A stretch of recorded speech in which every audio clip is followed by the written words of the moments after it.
Ce programme est financé par les amis et partenaires du ministère de Joyce Meyer.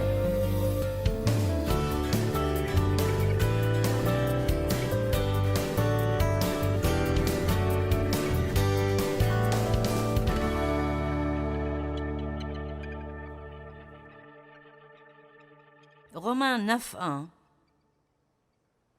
Je dis la vérité en Christ, je ne mens point.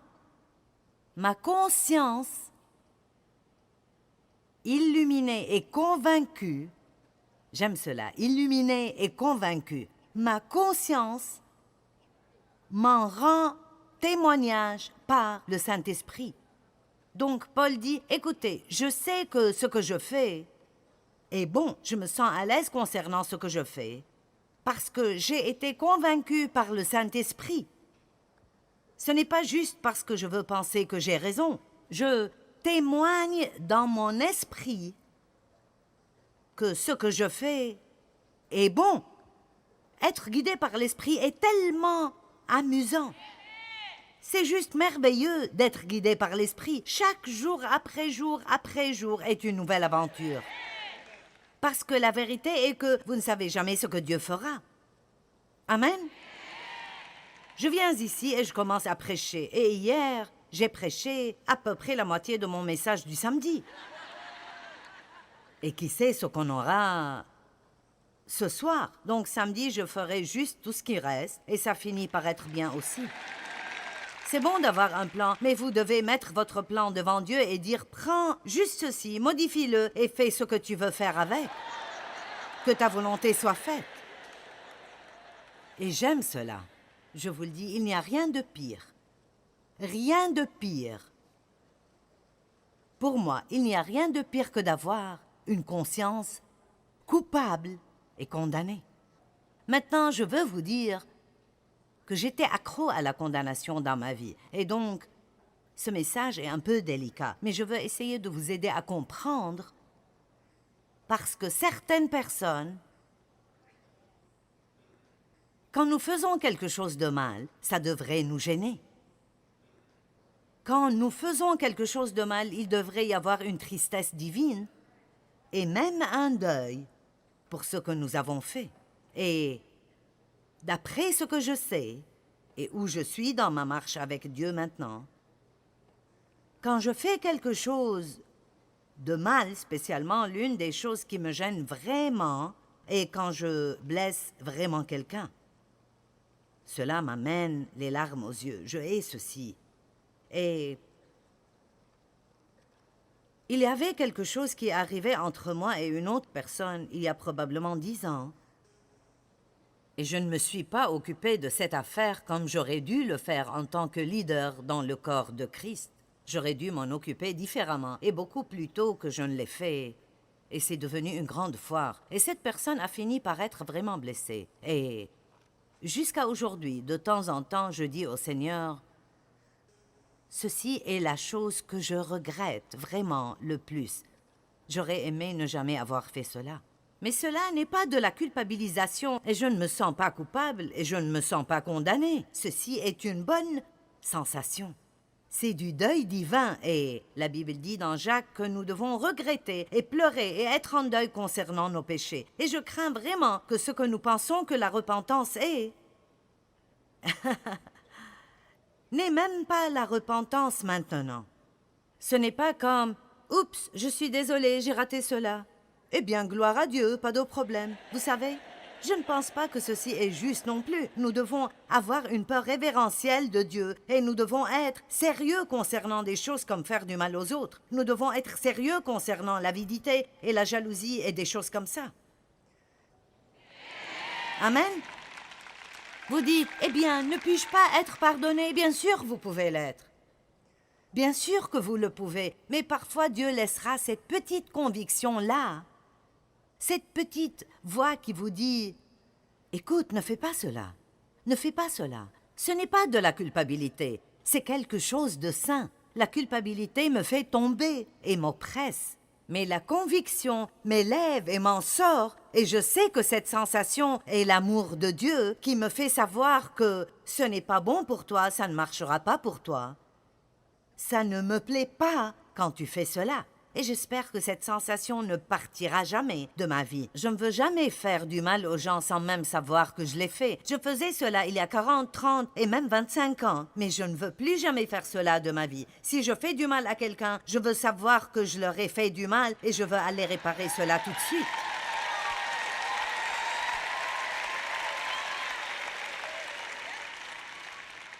Vous savez, Dieu nous donne la grâce, mais la grâce qu'il nous donne n'était pas à bon marché pour lui. Et nous ne devons pas la prendre pour acquise en ne prenant pas ces choses au sérieux.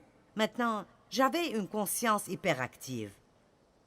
Et ça m'a pris peut-être, je ne sais pas, près de 20 ans pour que je la répare complètement. Et je vais essayer de partager cela avec certains d'entre vous parce que si je vous parle de votre conscience et vous avez une conscience hyperactive, je vais juste vous renvoyer d'ici comme épave parce que certains d'entre vous se sentent déjà coupables à propos de tout ce que vous faites. Amen. Et vous savez, j'ai été abusée dans mon enfance. Et mon père n'était pas seulement sexuellement abusif, il était méchant. Et il était un homme mécontent. Et il ne voulait que personne ne soit heureux. Et alors, je peux me rappeler avoir des problèmes parce que je riais et je m'amusais. Mais tout était bon tant que je travaillais. Si je travaillais et je produisais, alors tout semblait aller bien. Alors, quand je suis entrée dans ma relation avec Dieu, et là j'étais adulte, tout ce que je savais faire était de travailler. Je ne savais pas apprécier les choses, je ne savais pas comment m'amuser, alors je me sentais coupable. Si j'essayais même de m'affaler sur le canapé et de me reposer et de regarder un film, je me sentais coupable à tout propos. C'était un cauchemar dans ma vie. Et je parlais à Pasteur Mike et il a dit qu'il est passé par la même chose. Il était si hyper religieux que tout ce qu'il faisait devait être quelque chose de spirituel. Si ce n'était pas spirituel, alors ce n'était pas Dieu. Et moi de même, je me sentais bien tant que j'allais à l'église et je priais et je faisais des études, je parlais de la parole. Mais si j'essayais d'aller à une fête, si j'essayais de faire quoi que ce soit d'amusant, alors je sentais que je ne devrais pas faire cela. Est-ce que quelqu'un comprend ce dont je parle? D'accord. Ce sont des choses dont très souvent nous n'essayons même pas de parler dans l'Église, mais dont nous devons parler. Eh bien, ce que je peux vous dire est que si vous restez dans la parole assez longtemps, vous aurez finalement une conscience qui est, comme Paul l'a dit, illuminée par le Saint-Esprit. Et vous allez pouvoir discerner entre ce qui est une sorte de condamnation méchante du diable et ce qui est une vraie conviction de Dieu. Amen.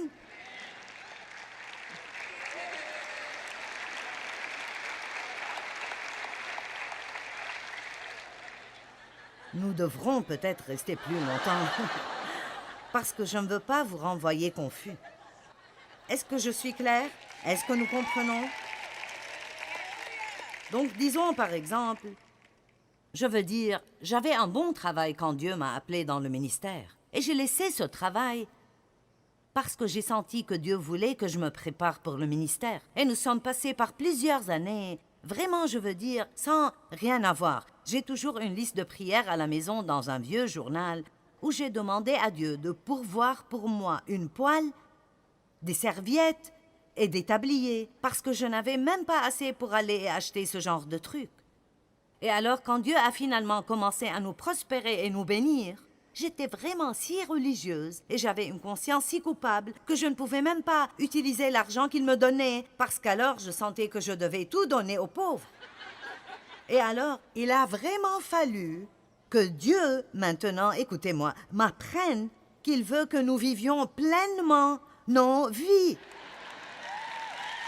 Jésus a dit, « Je suis venu afin que vous ayez et que vous jouissiez de la vie, et afin que vous l'ayez dans l'abondance entièrement jusqu'à ce qu'elle déborde. » Jean 16, 24 dit, « Demandez et vous recevrez afin que votre joie soit complète. » Jean chapitre 17, verset 13 dit, « Ma volonté est que ma joie soit accomplie et complète en vous. » Allez donc, Élisée Ecclésiaste, il dit que l'une des meilleures choses que vous puissiez faire est d'apprendre comment jouir de tout ce que Dieu vous a donné. C'est un don de Dieu de pouvoir jouir.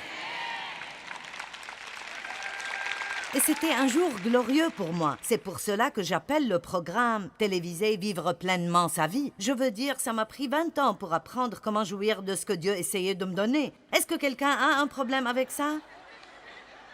Quelques-uns ici. Et de ce côté? Certains jouissent trop de la vie et vous devez donner un peu de cela aux autres. Maintenant, Dave n'a jamais eu de problème avec rien de cela. Et c'est difficile quand vous avez toutes sortes de problèmes et que votre mari n'en a aucun. Vous vous dites vraiment? Mais les gens qui ont été blessés et abusés. John, es-tu passé par beaucoup de ces choses? Tout le lot, exactement. Vous avez entendu son témoignage. Abusé par ses parents. Et il a grandi avec tout ce légalisme. Il essayait de prouver sa valeur avec tout ce qu'il faisait. Et il ne savait pas comment vivre. Je ne savais pas comment vivre. Je me sentais coupable à tout propos. Alors, quand je vous dis ce soir d'écouter votre conscience, vous devez vous assurer que c'est une conscience saine. Vous devez vous assurer que c'est une conscience qui est illuminée par la parole de Dieu. Seulement quand vous êtes plein de la parole, vous pouvez vraiment discerner ce qui est bon et ce qui ne l'est pas. Maintenant, écoutez bien. Vous sentir coupable ne veut pas dire que vous l'êtes. Vous dites, eh bien, tu me déroutes vraiment beaucoup aujourd'hui. Je ne vous dis pas de suivre les sensations de culpabilité. Je vous dis de suivre le leadership du Saint-Esprit. Donc, je suis en fait arrivée au point où j'essayais de faire quelque chose et je commençais à me sentir coupable. Mais je savais qu'il n'y avait rien de mal à cette chose. Je le savais. Et je disais finalement, démon, tu peux faire ce que tu veux faire. Je ne suis pas coupable juste parce que tu essayes de me faire me sentir coupable. Et je ne vais pas vivre dans la culpabilité le restant de ma vie quand ce n'est même pas vrai. Mais laissez-moi vous dire quelque chose. Je sais comment faire la fête maintenant. Et je ne parle pas de faire de mauvaises choses. Je veux juste dire que j'aime m'amuser. J'aime m'amuser. Je pense que nous devrions rire autant que nous puissions possiblement rire. Je travaille dur et je travaillerai toujours plus que je ne ferai quoi que ce soit d'autre. Mais c'est ce que je suis appelée à faire. Je suis motivée par l'accomplissement. Mais laissez-moi vous dire, je fais du shopping, j'achète de belles choses, j'aime la bonne nourriture, j'aime rire, j'aime regarder de beaux films. Jésus!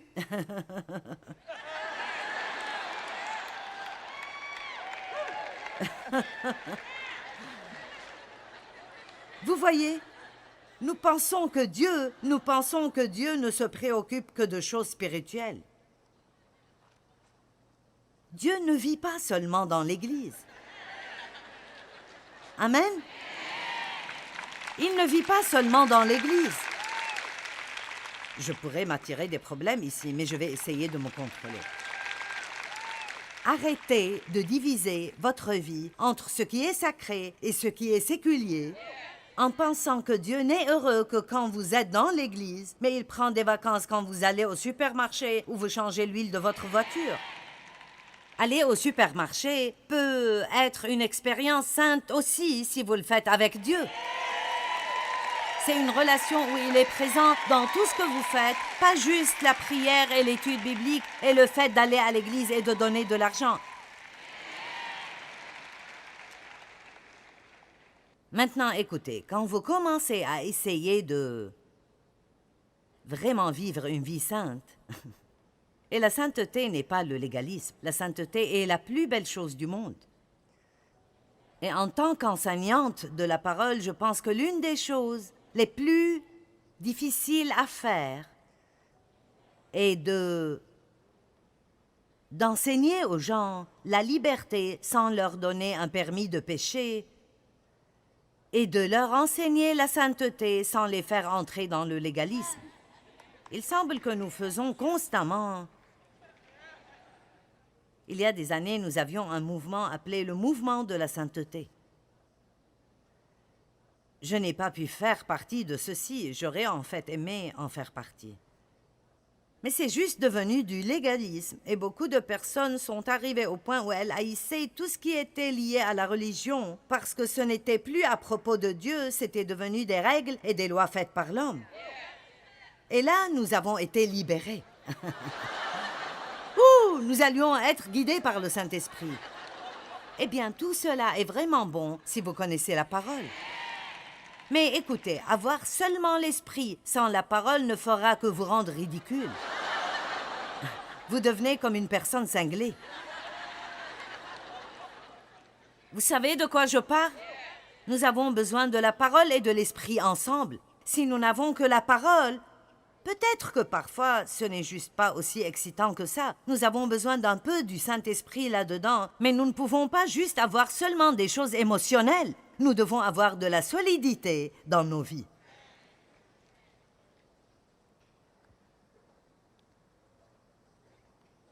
Je veux que nous vivions des vies saintes. Mais ça ne veut pas dire que vous ne pouvez rien faire. Ça ne veut pas dire que vous ne pouvez pas vous amuser. Ça ne veut pas dire que vous ne pouvez pas mettre de maquillage. Ça ne veut pas dire que vous ne pouvez pas mettre de bijoux. Eh bien, qu'en est-il de...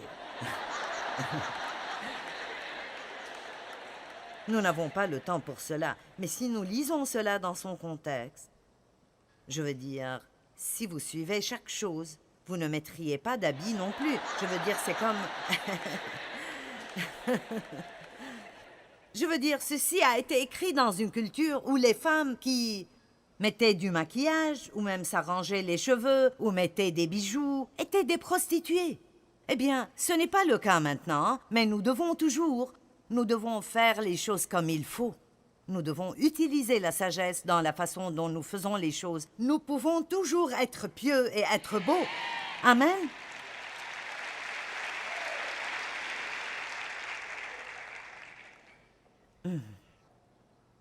Ça ne veut pas dire que je ne peux pas danser, ça veut dire que je ne peux pas être vulgaire et suggestive quand je danse.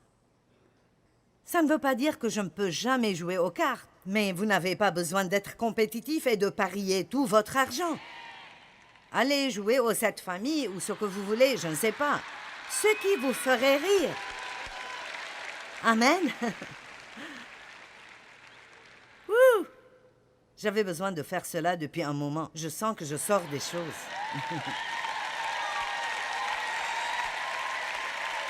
Je déteste les démons légalistes.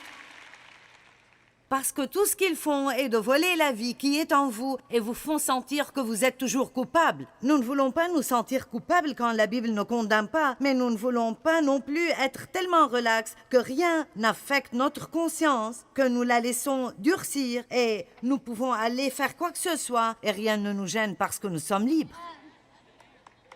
Amen. J'aime regarder des films. Ma mère a commencé à me prendre au cinéma quand j'étais une toute petite fille. Et nous vivions près du théâtre Fox en ce temps et elle me prenait au cinéma 2 ou 3 fois par semaine. Et je pense que c'est pour cela que j'aime vraiment toujours les films. Mais écoutez, je dois regarder le film avec la télécommande dans la main. Et dès que quelque chose de stupide passe, je fais une avance rapide. Vous ne pouvez pas vous permettre, avec tout ce que vous mettez dans votre marche avec Dieu, vous ne pouvez pas vous permettre d'empoisonner votre esprit.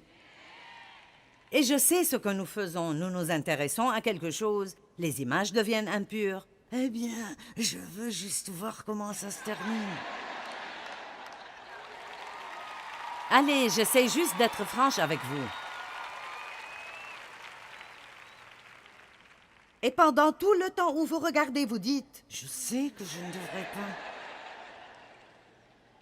Et puis vous pensez à « Qu'est-ce que Jésus ferait? » Eh bien, il... Je sais qu'il ne regarderait pas cela. Allez. Et puis vous le regardez. La fin est stupide. Et puis vous allez au lit et vous regrettez ce que vous avez fait. Et puis vous vous sentez mal toute la journée le lendemain. Et pourquoi? Ça valait la peine? Non, ça ne valait pas la peine. Nous devons l'arrêter, l'arracher, l'éloigner. Ne pas nous en approcher. Amen.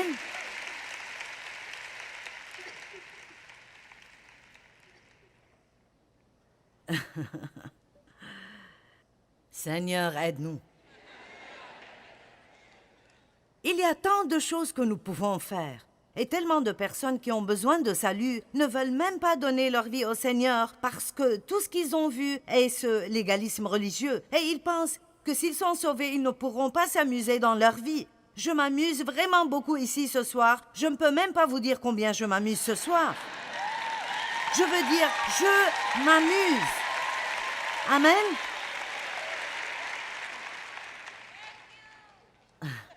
En fait, je vais vous montrer combien nous pouvons nous amuser dans l'Église et au milieu de mon message sur la sainteté, je vais vous dire une blague. Juste pour être non conventionnel. Il y avait ces deux personnes vraiment âgées couchées au lit une nuit et ils étaient vraiment âgés et vraiment ridés. Et alors la femme était couchée de son côté et l'homme était de son côté. Et quand vous devenez assez vieux, vous amenez ces matelas divisés. C'est ce que Dave et moi avons. Parce que quand vous vieillissez, les choses vous réveillent plus facilement. Et je me couche avant lui et je ne veux pas qu'il vienne au lit et qu'il bouge mon côté. Alors il a son matelas et j'ai le mien. Au moins, nous sommes toujours dans la même chambre.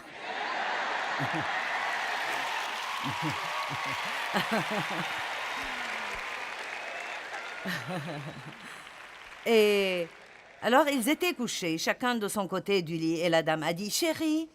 Il a dit « Oui ». Elle a dit « Pourquoi ne me prends-tu plus jamais dans tes bras comme tu le faisais avant ?» Et alors, elle a entendu ces grognements et les craquements. Il s'est approché d'elle et il l'a prise dans ses bras.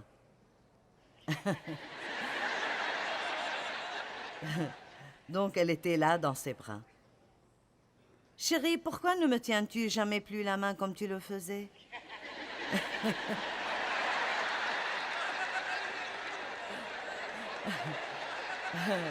Faites attention, quelqu'un sera libéré juste en riant ce soir.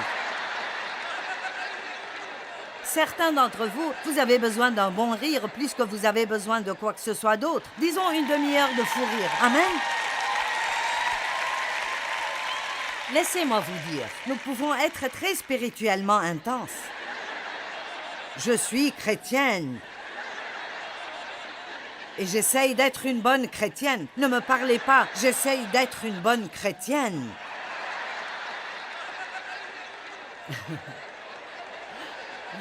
Seigneur, je me suis égarée. Je ne sais même plus où j'en suis dans ce message. Ou comment m'en sortir. Maintenant, je dis des blagues. Donc, de toute façon, finalement, elle dit « Chérie, pourquoi ne me mordis-tu pas l'oreille comme tu le faisais avant ?» Après cela, il s'éloigne d'elle. Elle entend ses pas sur le plancher et elle dit « Où vas-tu » Il a dit « Eh bien, je dois amener mon dentier. »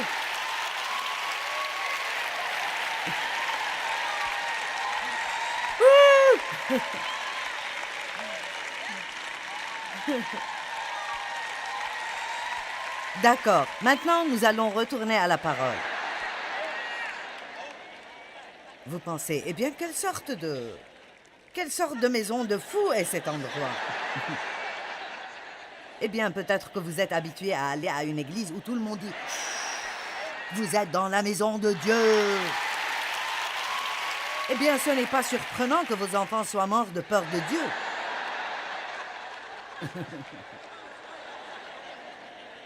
Vous n'aimerez peut-être pas tout ce que je dis, mais vous ne dormirez pas durant mes réunions.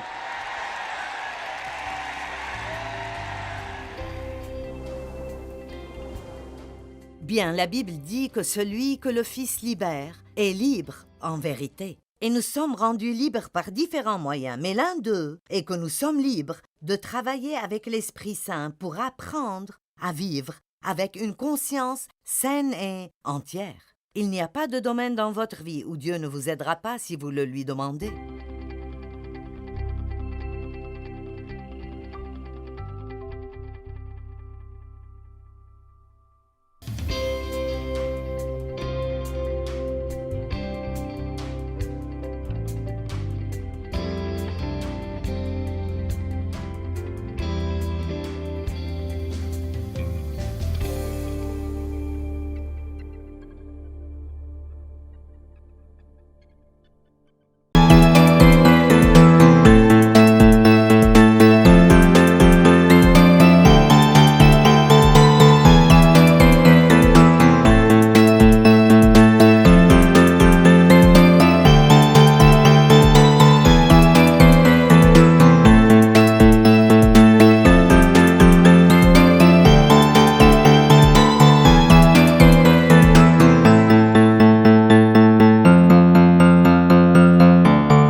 hào diều đã bóng nắng cháy giữa đồng kỷ niệm yêu thương trong tôi ngày tiếng ru gọi hãy nhớ biết bao tôi xa quê bao năm tháng qua nhưng trong trái tim không bao giờ xa lời mẹ ru con hiu hiu chưa hẹn mùa lụt nước